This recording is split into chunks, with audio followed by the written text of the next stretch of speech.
Eder. Mac. Pallister. Buongiorno, caro Eder. Oggi vi consigliamo di seguire con calma quanto diremo in questo video, ringraziando Eder della disponibilità. Le cose che abbiamo capito sono sconvolgenti e ci permettono di riscrivere una storia completamente diversa, che a tratti non immaginavamo e abbiamo dato per scontato. Però così non era, ed è frutto di una abilità pazzesca dei terzi ignoti, che fino ad oggi ci hanno portato su una strada sbagliata, ovvero quella che loro han voluto, ma oggi possiamo raccontarvi una storia totalmente diversa, che riscrive la vicenda in esame, e credetemi ha dell'assurdo totale.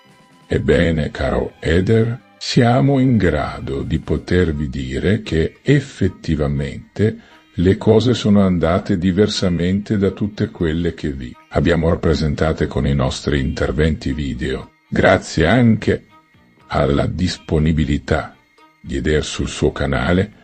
Ci dobbiamo effettivamente correggere. Vi chiediamo scusa in merito, perché abbiamo dato per scontato che alcuni elementi fossero certi e che quindi, in quanto presenti, ci portavano in una direzione, ma le cose stanno diversamente. La storia si riscrive. Quegli elementi non sono assolutamente certi, ma sono inquinati. Sono stati volutamente creati e offerti dai terzi ignoti per portarci verso un'altra direzione. Ancor prima lo hanno fatto con la procura e con gli inquirenti, in modo da rendere più credibile lo staging del suicidio. Adesso seguiteci bene, perché vi portiamo in una storia diversa. Saremo un po' lunghi nel tempo, ma credeteci, sappiamo cosa effettivamente è successo. Pronti? Partiamo subito. Allora, Lily lascia 2 telefoni a casa. Quella mattina li tocca pochissimo. Dato certo è che si registrano solo 11 passi di movimento. Inoltre c'è una telefonata di meno di 2 minuti con Claudio. La donna in quel momento è viva e riferisce di dover andare alla Wind. Perderà poco tempo e spiegherà solo dopo a Claudio che è successo qualcosa di cui non vuole parlare al telefono. Dato certo, attenzione, Sebastiano era già uscito da qualche minuto. La sera prima avevano litigato ed erano poco loquaci, e ciò è emerso grazie alla famiglia di amici, ovvero non. A cena la sera prima, il litigio continua durante la marcia in auto. Come ha scoperto Eder, Sebastiano ha un piano, quello di aver tempo il giorno prima. Vedremo che quanto viene spiegato con la consegna a coltelli dell'ultimo giro che viene fatto la sera prima. Da Sebastiano, infatti, come ho affermato il 14 mattina alle 8:30, Sebastiano ha già finito anzitempo il suo giro. Adesso andiamo avanti e fermiamoci al terzo ignoto. Sappiano che c'era una persona alle 8:30 in auto di Sebastiano. Lui nel frattempo ha finito anzitempo il giro consegne. Lui dirà che torna al laboratorio ed il terzo che farà. Abbiano prova che Sebastiano è sbiancato in viso a quarto grado, e ciò ci dà prova che quel momento è cruciale, sicché abbiamo schiarito l'immagine, e ci risulta che sia una donna la persona, ma non è Lily.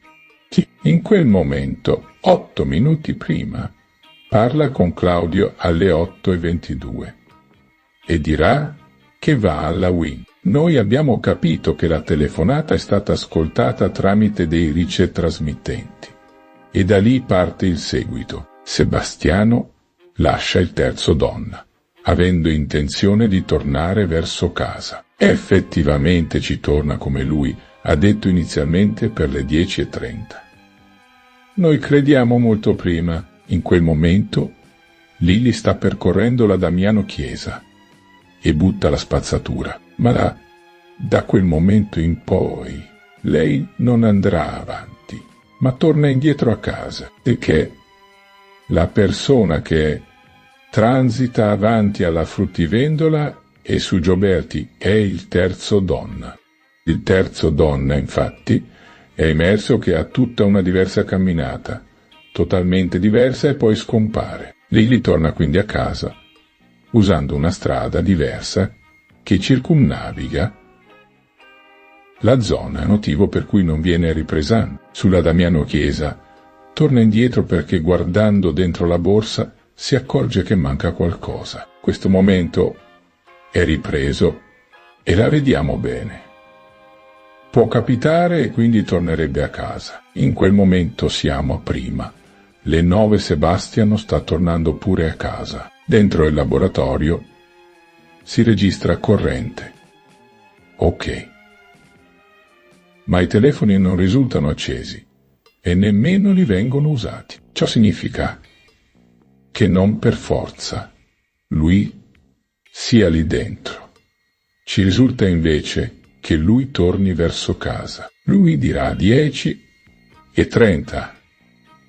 A noi risulta che incrocia Lily e rincasano. Da lì la storia prende un'altra piega totalmente. Seguiteci perché lui nasconde questo momento e non dice che tra le 9 e le 11 c'è interazione sui telefoni di Lily, e ciò prova che è in casa qualcuno lì, e lui disse che tornò lui prima delle 11 a casa. A casa, quindi, potrebbe essere accaduta la lite. Risulta la cancellazione della telefonata con Claudio delle 8:22. La volontà è quella di eliminare una relazione che non doveva continuare, perché Lily la sera prima aveva lasciato Sebastiano con intenzione di andare via da casa e verso Claudio il fine settimana. Ciò ha fatto traboccare il vaso perché Sebastiano sapeva della storia. Ma fino ad allora Lily mai disse di andare via definitivamente da casa e con Claudio per vivere da lui. Sebastiano quindi prende atto di ciò la sera prima. Lui sa che lei deve fare qualcosa il 14 che porterebbe a praticizzare la sua partenza da quella casa. Sebastiano vuole avere tempo per riprendere il discorso già avviato con il litigio della sera prima. Dopo la cena ha già in auto il terzidonna con cui si confidava e che teneva a Sebastiano. Adesso seguiteci ancora per capire bene tutto definitivamente. Allora veniamo al dentro casa. Se Lily ci torna entro le 9 dopo aver gettato la spazzatura che per forza di cose doveva portare verso la Damiano Chiesa incrocio San Cilino, a quel tempo la differenziata la gettavi lì, quindi li doveva portarla. È normale che guardato dentro la borsa si accorge mancare qualcosa e torna a casa facendo un giro largo, che dalla parte superiore della San Cilino ti riporta la Verrocchio. Non sarà vista da Gabriella per questo, quindi sarà a casa entro le 9, ed in quell'orario abbiamo Sebastiano che rientra senza i suoi telefoni, lasciati in laboratorio, ove può esserci anche la macchina a fila coltelli lasciata accesa. Il fine di Sebastiano è riparlare con Lily della sua decisione di lasciarlo. Signori, è la prima volta che Lily decide in oltre 30 anni di lasciarlo ed andare a vivere con Claudio. La botta mentale qui è pazzesca su Sebastiano. Chiaro che dopo il litigio del 13 sera e con Lily piangente la notte, lui torna quel 14 per riparlare con Lily, la quale in quel momento metteva in atto e pratica una cosa ben chiara: i preparativi per andare da Claudio. Noi riteniamo che andare alla Wind fosse una scusa per prendere tempo e fare qualcosa in casa in assenza dell'uscita di Sebastiano. Una volta uscito lui, lei si mette all'opera e dice a Claudio: ne parliamo dopo. Non parla di nulla altro perché è controllata dalle ricetrasmittenti che usa Sebbi per ascoltare. Lei aveva capito. Per questo lei prende tempo. Ma arriverà Sebastiano e ciò non l'aveva previsto. E da cui poi nasce il seguito che si sviluppa tra le 9 e le 11. Orario in cui infatti risulta interazione con i telefonini. Sebastiano cancellerà la chiamata delle 8:22 e poi rifiuta quella dopo le 10. Lui stesso ha detto che alle 10:30 è dentro casa. Il litigio è certificato dalle lesioni perché dal punto medico legale è certo che ci sia stato uno schiaffo e lesioni da tale frontali e laterali, e poi da lì Lilli cade di tempia per terra. Il decesso, come già detto, è frutto di un meccanismo emorragico derivato che dopo qualche tempo ti porta al soffocamento indotto. Tutto parte dal litigio con uso di mani forti contro Lilli durante un raptus mentale. Non c'era di intenzione di uccidere, ma le percosse ci sono state. Anche quindi il rischio che potesse decedere a seguito di ciò, per cui ciò si chiama morte, in conseguenza di altro reato come le lesioni. Lilli avrebbe potuto denunciare e l'aggressore rischiare la galera. Ciò detto, passiamo alla fase successiva. Noi non diciamo nulla su Sebastiano, perché ha parlato l'avvocato Carlo Taormina su lui per tutti e per noi. Qui ci interessa il dopo che si sviluppa oltre le 11. In quell'orario il corpo di Lilli è portato via. Anche se qualcuno ha visto in condominio mai parlerà, fidatevi. Così Lilli è portata in zona fredda sul Carso, custodita, attendendo tempi migliori, e nel frattempo si seguivano i telegiornali, Facebook, e si rimaneva in attesa, osservando l'evoluzione delle cose e le indagini fatte nel contempo. Da lì parte la necessità di far trovare il corpo e di addossare le responsabilità ad altri. Nel mentre però bisogna confezionare un suicidio, e ciò verrà fatto grazie all'esperienza di lavoro accumulata negli anni. Ovviamente c'è stato l'aiuto di altri uomini per la fase di trasporto del giorno antecedente del 4 gennaio.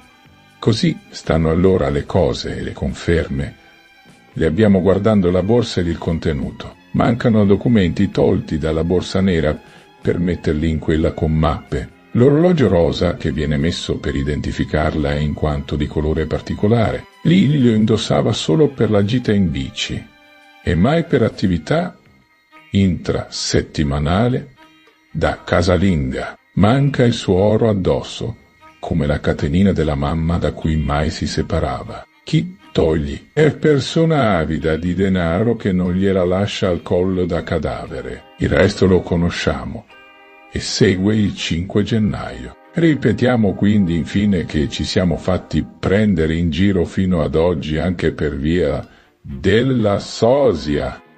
Perché, come diciamo oggi, è una donna quella dentro l'auto con Sebastiano alle 8:30 e lui la nasconde. Non vuol dire nulla su ciò. Questa donna lui la lascia vicino alla San Cilino e sarà lei che passa verso Piazzale Gioberti. Lilli si ferma prima e sale la traversa verso monte per tornare a casa. Sebastiano tornerà a casa e in mattinata avrà questo litigio. Solo dopo rientra in scena la terza donna, che lo aiuta moralmente per il dopo, mentre altri uomini lo aiuteranno per lo staging. Persone fredde, capaci con esperienza. Ne abbiano già parlato. L'avvocato Taormina ha già parlato, non diciamo altro noi.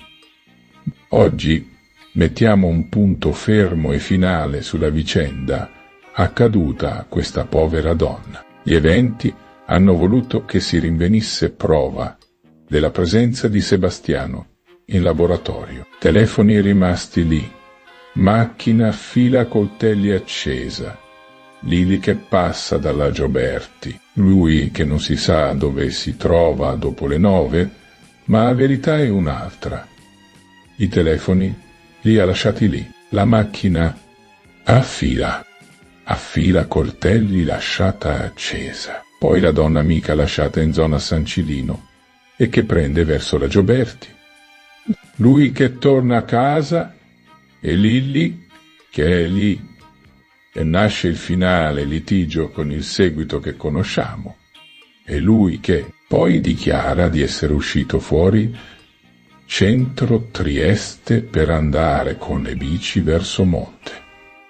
Poi la creazione lì degli alibi con i montaggi della GoPro. Poi rincasa dopo le 13 e il seguito sarà cosa nota. Ecco, concludiamo tutto con l'ultima prova finale e decisiva che lascio alle sapienti mani del grande Eder, a cui chiedo di dare un lavoro. Caro Eder, ti chiedo se puoi verificare l'intensità di uso elettrico della affila coltelli del laboratorio, ovvero se ti risulteranno consumi minimo e costanti in mattinata significa che era solo accesa, se invece ci sono picchi e bassi significa che era utilizzata. Quindi Sebastiano era in laboratorio, ma noi crediamo che invece sia uscito da lì lasciando accesa. A te Eder da Rick,